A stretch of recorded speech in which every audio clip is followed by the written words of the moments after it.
Welcome to AM Best Audio.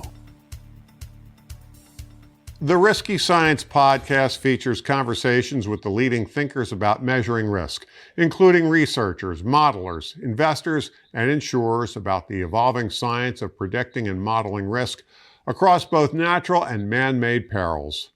Risky Science is hosted by Christopher Westfall. He joins us now. Christopher, so glad you could join us today. Thank you for having me. So, Christopher, start by telling us a little bit about yourself.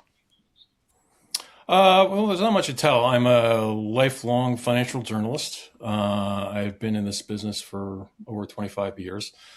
I started out I've covered all aspects of finance. So I started out covering asset management, mutual funds, investment management, pension funds, institutional investor.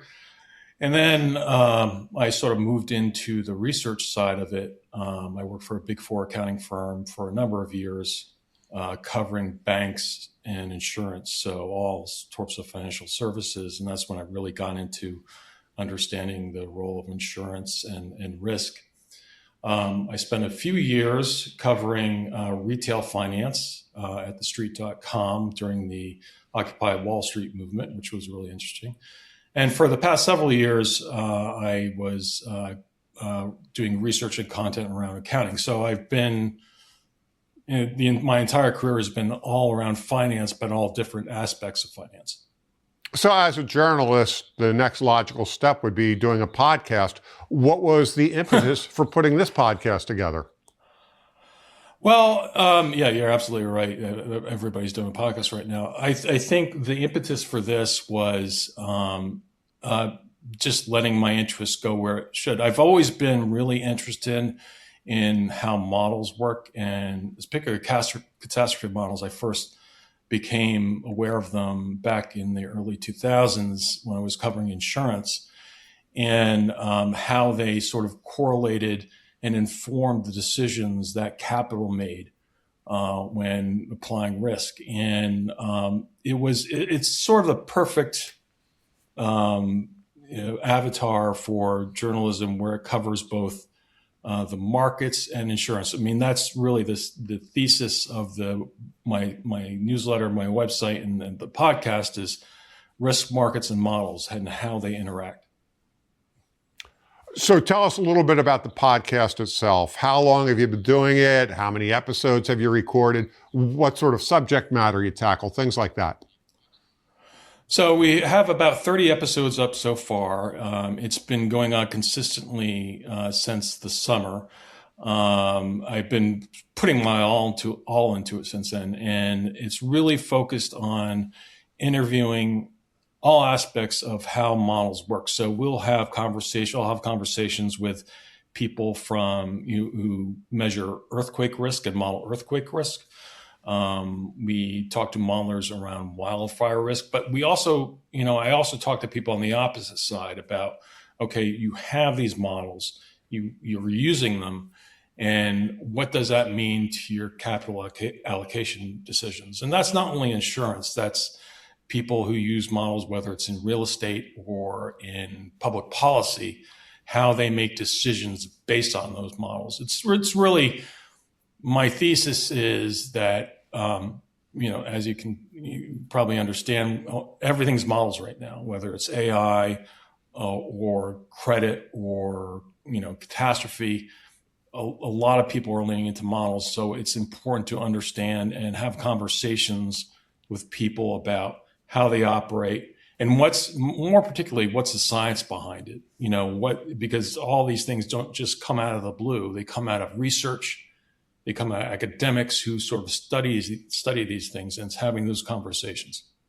So you mentioned you have conversations, which means obviously you have guests. Can you tell us a little bit about the guests that you have on? Sure. So I think I try and mix it up as much as possible. So a lot of our guests are around how people use models. So I'll talk with ILS, insurance-linked securities managers who sort of apply the models to their decision making. I'll talk to researchers around earthquake and wildfire about how they develop the models, because there's a lot of uncertainty about them right now.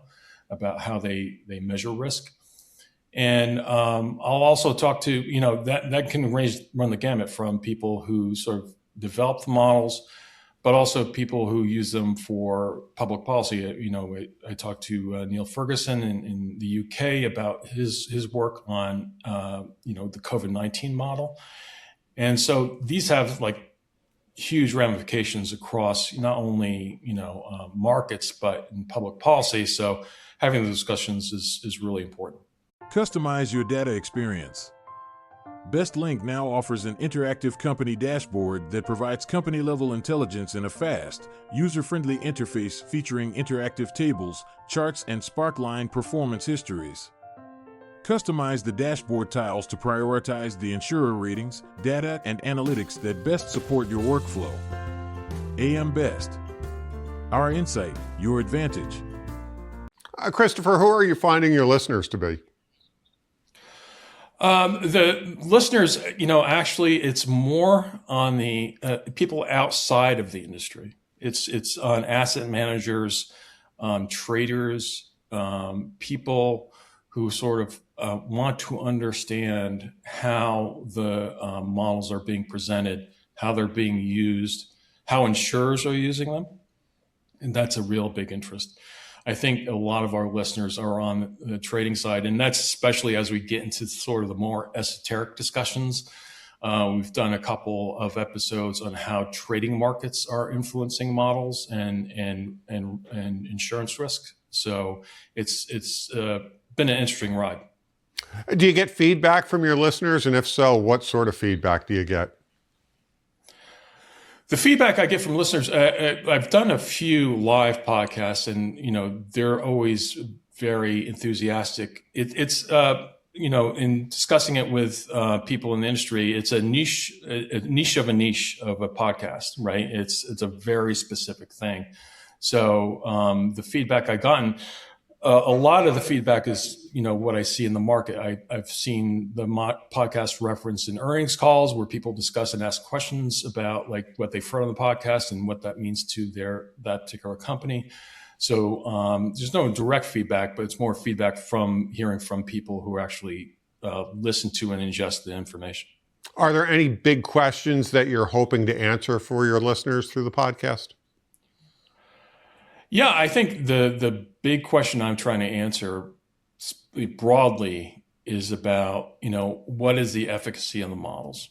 How good are they? How robust are they? If you take a look at the site, one of the things I have is the garbage in, garbage out, saying about models. If you don't have the data, what's the use of the model? So we always have those questions.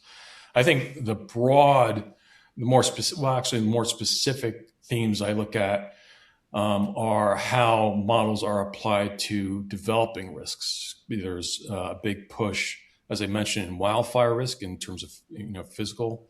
There are models being developed around artificial intelligence risk, as I like to say, model-on-model violence. We have AI models and catastrophe models. And as I mentioned before, I think there's a real discussion going right now in markets about how prediction markets are used in insurance and what's the role of the models and how to use those models in that scenario. Christopher, what are your future plans for the podcast? Continue growing. I'm really leaning into these sort of very, every podcast is around 45, 50 minutes long. It is very thorough. I'm really leaning into the focus of it.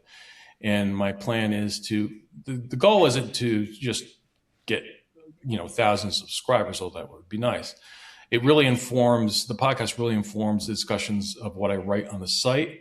And then, I think in the future, we've done a couple live podcasts and webinars. I think we'll probably go down that road. But that's our plans for now. Well, best of luck. Christopher, thank you so much for taking the time to speak with us today. Thank you. The name of the podcast is Risky Science. The host is Christopher Westfall, and I'm John Weber for Best Review Magazine.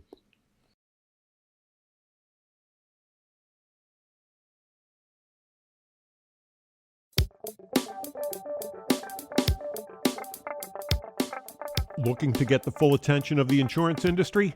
We have the platforms that will do just that. Whether it be AM Best TV, AM Best Audio, Best Review Magazine, or Best Day.